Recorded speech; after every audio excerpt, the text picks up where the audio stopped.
وعلى آله وصحبه أجمعين أما بعد فأعوذ بالله من الشيطان الرجيم بسم الله الرحمن الرحيم وقالت اليهود ليست النصارى على شيء اور یہودی یہ کہتے تھے کہ نصارہ کی کوئی بنیاد نہیں ہے، وہ کسی دین پر نہیں ہے۔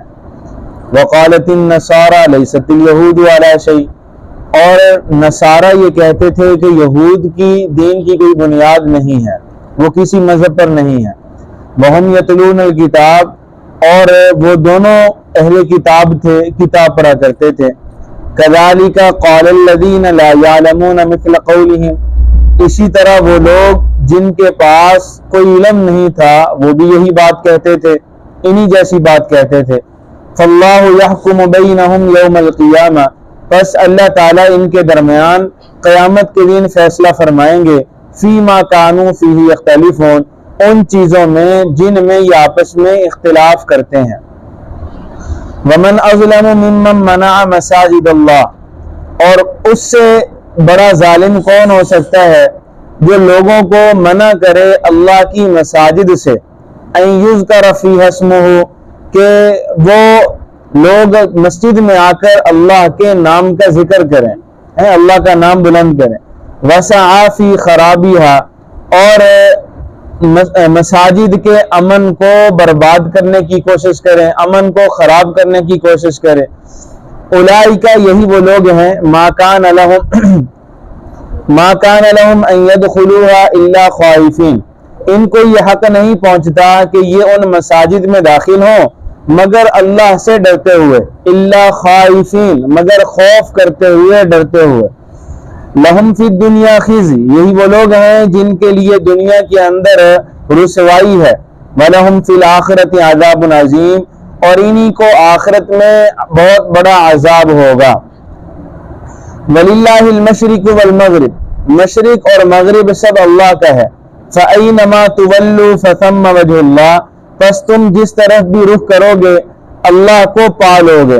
ان اللہ واسع علیم بے شک اللہ تعالیٰ وسعتوں والے ہیں اور جاننے والے ہیں۔ وقالوا اتخذ اللہ ولدا سبحانہ اور وہ لوگ جو یہ کہتے تھے کہ اللہ تعالیٰ کی اولاد ہے، اللہ کے بیٹے ہیں، سبحانہ اللہ ان تمام چیزوں سے کیا ہے؟ پاک ہیں۔ بل لہ ما فی السماوات والارض بلکہ اسی کے لیے ہے جو کچھ آسمانوں میں ہے اور جو کچھ زمینوں میں ہے۔ کل لہ قانتون سارے کے سارے اس کے فرما بردار ہیں، اسی کے سامنے جھکنے والے ہیں، اسی کی عبادت کرنے والے ہیں۔ بدیع السماوات والارض وہ آسمانوں اور زمینوں کا موجد ہے، بنانے والا ہے۔ وَإِذَا قَضَى أَمْرًا جب وہ کسی چیز کا فیصلہ فرماتا ہے فَإِنَّمَا يَقُولُ لَهُ كُن فَيَكُونُ پس وہ صرف ہی کہتا ہے کہ ہو جا اور وہ چیز ہو جاتی ہے، وہ صرف کن کہتا ہے فَيَكُونُ پس وہ چیز ہو جاتی ہے۔ وَقَالَ الَّذِينَ اور وہ لوگ لا يعلمون جن کے پاس علم نہیں ہے وہ یہ کہتے ہیں لولا يكلمنا اللہ کہ اللہ تعالیٰ ہم سے بات کیوں نہیں کرتا، اللہ ہم سے ہم کلامی کیوں نہیں کرتا، او تأتینا آیہ یا ہماری طرف آیتیں کیوں نہیں اتارتا۔ کذالک قال الذین من قبلہم مثل قولہم اسی طرح ان لوگوں نے بھی باتیں کی تھیں جو ان سے پہلے آئے تھے، جو ان سے پہلے لوگ تھے انہوں نے بھی اسی جیسی باتیں کی تھیں۔ تشابہت قلوبہم ان دونوں لوگوں کے دونوں گروہوں کے دل آپس میں ملتے جلتے ہیں، دل ان کے ایک جیسے ہیں۔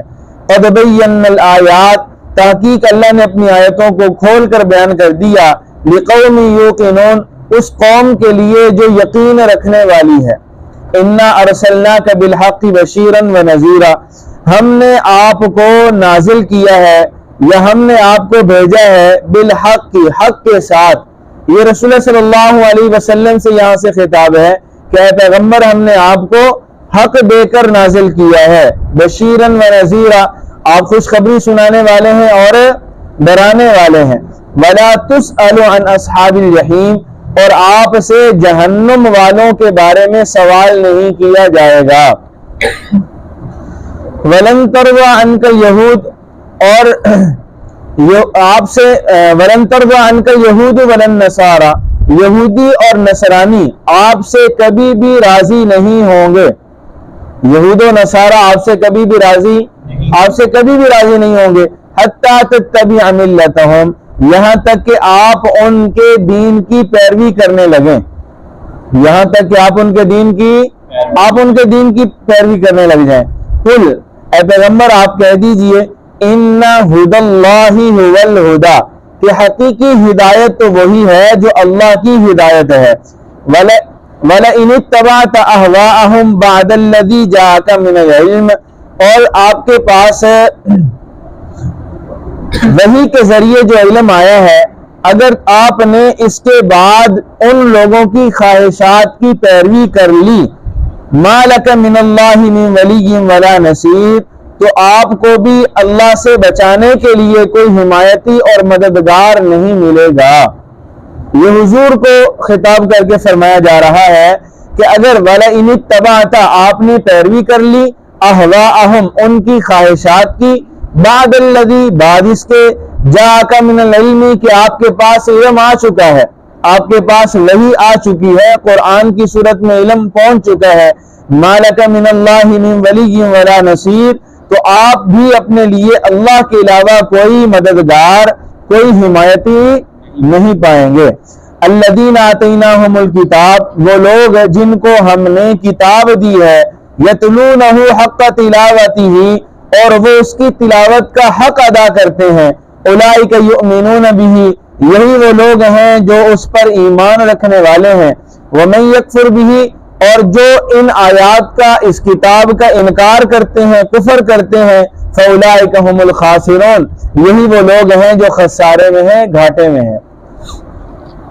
معزز سامعین، اس رکوع کے اندر اللہ تعالیٰ نے یہود و نصارہ کی ایک اور بری خصلت کو بیان فرمایا ہے، اور ان کے ساتھ ساتھ اللہ تعالیٰ نے مشرکین کی طرف بھی چند اشارات فرمائے ہیں، ان کا تذکرہ بھی ہوا ہے. جو گزشتہ رکوع ہم نے پڑھا تھا، اس کے اندر بھی اللہ تعالیٰ نے اسی سے جو ہے وہ قریب چند باتیں ارشاد فرمائی تھی. ایک تو اللہ تعالیٰ نے حکم دیا تھا ایمان والوں کو کہ آپ نے رسول اللہ صلی اللہ علیہ وسلم کو جب پکارنا ہے تو وہ لفظ استعمال نہیں کرنا جو لفظ یہودی استعمال کرتے ہیں، چونکہ ان کا ارادہ استہزاء کا ہوتا ہے، حضور کی اہانت کا ہوتا ہے، لہٰذا تمہیں وہ لفظ استعمال کرنے کی اجازت نہیں ہے. بلکہ اس کی جگہ پہ اللہ نے متبادل لفظ بتا دیا کہ جب بھی حضور کو بلانا چاہو، حضور کی توجہ حاصل کرنا چاہو، تو یہ لفظ استعمال کر لیا کرو، انظرنا، کہ ہمارے پیغمبر آپ ہماری طرف متوجہ ہوئیے، ہماری طرف دیکھیے. پہلا حکم تو یہ تھا. دوسرا معزز سامعین، اس کے بعد جو منسوخ آیات ہیں ان کے بارے میں اللہ نے چند باتیں ارشاد فرمائی تھی کہ جو منسوخ آیتیں ہیں ان پر جو مشرکین کا، یہود و نصارہ کا اعتراض ہے کہ اللہ تعالیٰ اپنی آیتوں کو پہلے نازل فرماتے ہیں، پھر جو ہے وہ ان کو منسوخ کر دیتے ہیں، تو ان کو منسوخ کیوں کرتے ہیں؟ ٹھیک ہے، یہ بات تو اللہ تعالیٰ کی جہالت پر دلالت کرتی ہے، معاذ اللہ ثم معاذ اللہ. لیکن اللہ تعالیٰ نے اس کے بارے میں اس کا جواب دیا کہ اللہ جب کسی آیت کو منسوخ کرتے ہیں تو اللہ تعالیٰ اس سے بہتر آیت عطا فرما دیتے ہیں، اس جیسی یا پھر اس سے بہتر آیت مبارکہ عطا فرما دیتے ہیں. لہذا ان کا یہ اعتراض بالکل بے جا ہے، بے بنیاد ہے. اسی طرح معزز سامعین، چند باتیں اور بھی جو ہے وہ گزشتہ رکوع میں ہمارے سامنے آئی تھی، جن میں عمل کی بات یہ تھی کہ تم نماز ادا کرتے رہو، زکوٰۃ ادا کرتے رہو، اور اپنے لیے خیر اور ثواب کی چیزیں اپنے اللہ کے ہاں بھیجتے رہو، اس لیے کہ تمہاری نجات کا دار و مدار تمہارے انہی نیک اعمال پہ ہے. جتنے نیک اعمال اپنے رب کے ہاں اپنے لیے بھیجو گے اتنے ہی نجات کے چانس زیادہ ہیں، امکانات زیادہ ہیں، اللہ تعالیٰ اتنے ہی آپ سے خوش ہوں گے، راضی ہوں گے، اور تمہارے لیے جو ہے وہ نجات کا فیصلہ فرمائیں گے. اچھا، بہرحال معزز سامعین، آج کے اس رکوع کے اندر اللہ تعالیٰ نے بات یہاں سے اس کی ابتدا فرمائی ہے کہ یہ جو یہود و نصارہ مسلمانوں کے خلاف ہمیشہ برسر پیکار رہتے ہیں، مسلمانوں کے خلاف باتیں کرتے رہتے ہیں، کبھی ایک اعتراض، کبھی دوسرا اعتراض، کبھی تیسرا اعتراض. ابھی جو پچھلا رکوع تھا اس میں بھی ایک دو اعتراضات کے اللہ نے جواب دیے ہیں. تو اللہ تعالیٰ فرماتے ہیں کہ مسلمانوں پر اعتراضات کرنے والی اقوام ان کا خود بھی آپس میں اتفاق نہیں ہے.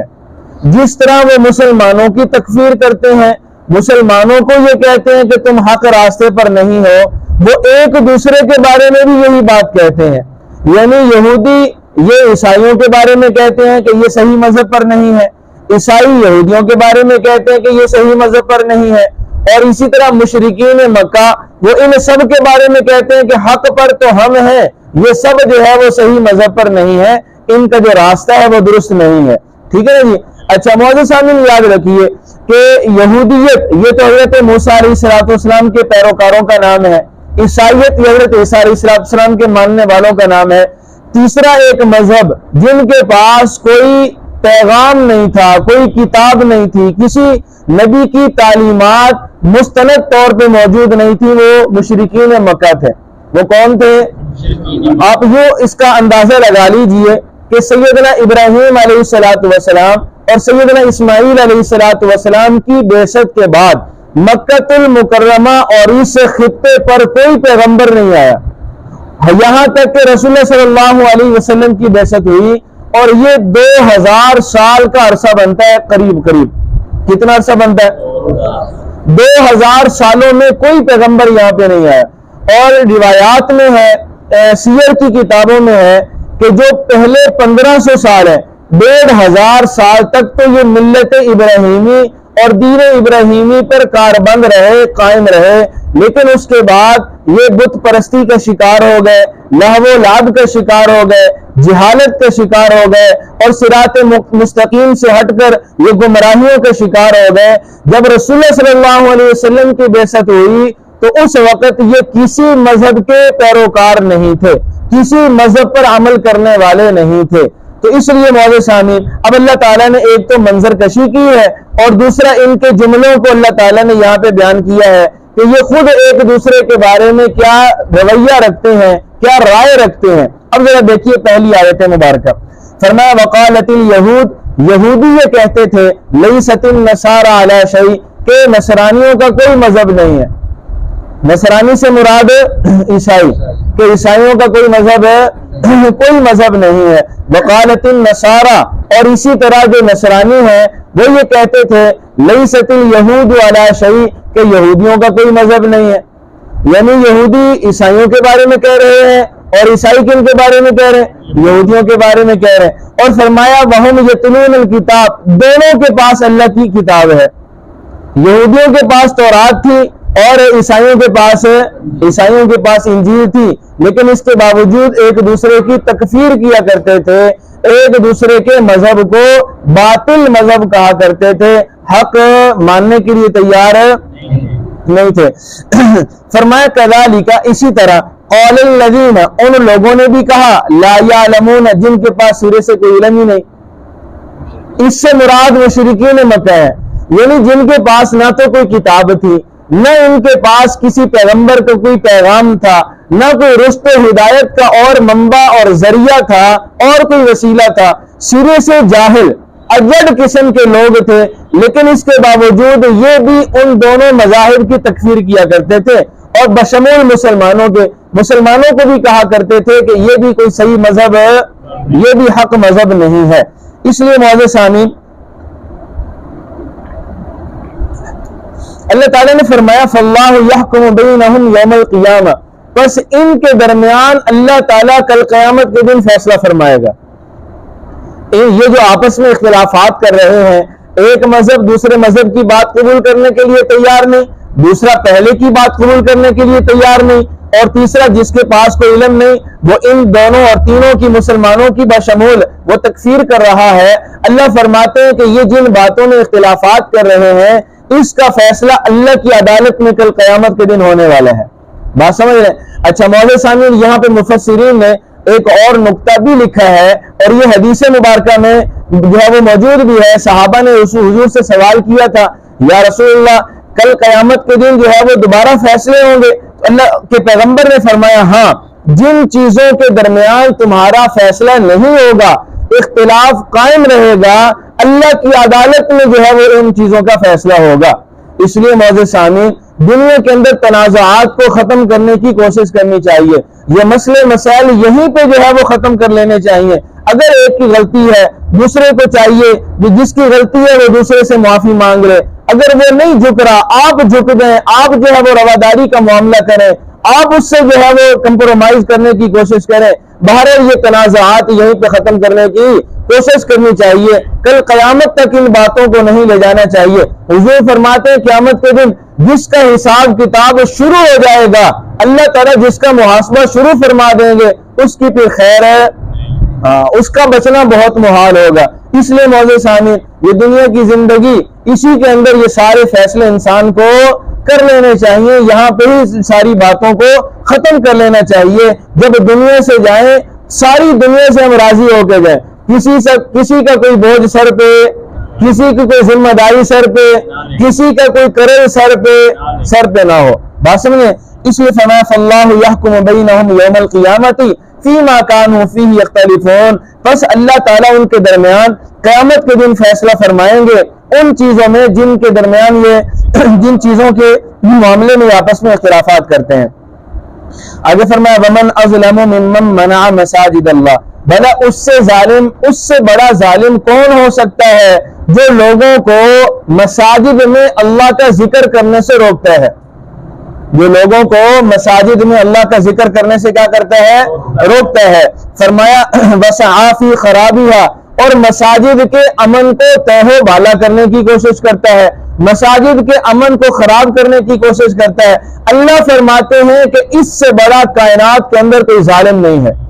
اس سے بڑا کائنات کے اندر کوئی ظالم ہے, روئے زمین کے اندر سب سے بڑا ظالم یہ ہے. معزز سامعین, مساجد کے امن کو خراب کرنا, مساجد کے ماحول کو خراب کرنا, اختلافی باتوں کا یہاں پہ آ کے کرنا, ایک دوسرے کی غیبتیں کرنا, علماء کے خلاف باتیں کرنا, امام کے خلاف باتیں کرنا, یا اپنے جو نمازی ہیں ان کے خلاف باتیں کرنا, معزز سامعین یہ مساجد کے امن کو خراب کرنے کی جو ہے وہ مثال ہے. اور یہاں جو ہے وہ اللہ تعالیٰ نے, یہ مفسرین نے دو قول یہاں پہ نقل کیے ہیں. پہلا قول تو یہ ہے کہ یہ بات نصارہ کے لیے ہے. نصارہ نے جو بیت المقدس ہے اس پہ حملہ کیا تھا, اور بیت المقدس جو ہے اس مسجد کو انہوں نے شہید کیا تھا, اور وہاں پہ موجود یہودیوں کی جو کتاب تورات ہے اس کو بھی جلا دیا تھا, اس کو بھی شہید کر دیا تھا. ٹھیک ہے. اور دوسرا اشارہ بعض مفسرین فرماتے ہیں کہ یہ مشرکین مکہ کی طرف ہے کہ صلح حدیبیہ کے موقع پر جب رسول اللہ صلی اللہ علیہ وسلم اپنے صحابہ کو لے کر عمرہ کی نیت سے مدینہ سے نکلے تو حدیبیہ کے مقام پر مشرکین مکہ نے ان کو روک دیا اور عمرہ کرنے نہیں دیا. تو مفسرین فرماتے ہیں کہ اس سے مراد یہ مشرکین مکہ بھی ہیں. ٹھیک ہے نا جی, اس لیے کہ انہوں نے مسلمانوں کو اللہ کے گھر میں آنے سے کیا کر دیا, روک دیا, منع کر دیا. ٹھیک ہے. اور پھر مفسرین فرماتے ہیں کہ یہ آیت مبارکہ ہمیشہ کے لیے قائم و دائم ہے, اور قیامت تک وہ آدمی, وہ لوگ, وہ گروہ, وہ جتھے, وہ لشکر جو مسلمانوں کو مساجد سے روکتے ہیں, یہاں نمازیں